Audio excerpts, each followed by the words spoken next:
Remember, to be a good situational leader, the very first thing you need to do, the very first step is to define the task. What I'd like to do is give you some tips on how to do that. The first thing is actually what not to do. We have a tendency to think too broadly, too strategic. We got to stay tactical.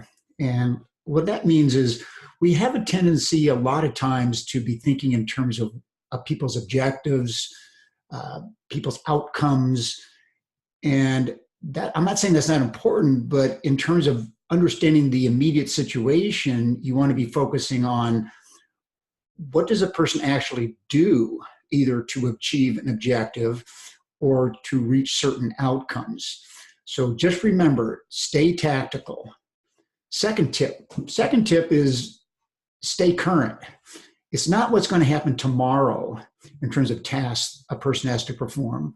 It's really here and now, what has to happen today. We also sometimes can have a tendency to think too far out into the future and not what's needed right now in this meeting or what's needed right now today in terms of task performance.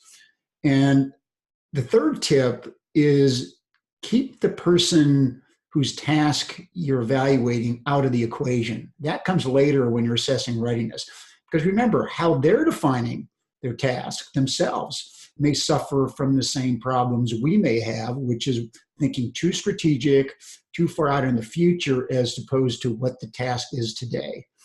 So really, finally, the final thing I can say about this is, you know you've done a good job if you can answer this question. Am I defining the task in a way to help this person succeed with the amount of direction and support that I will be providing them?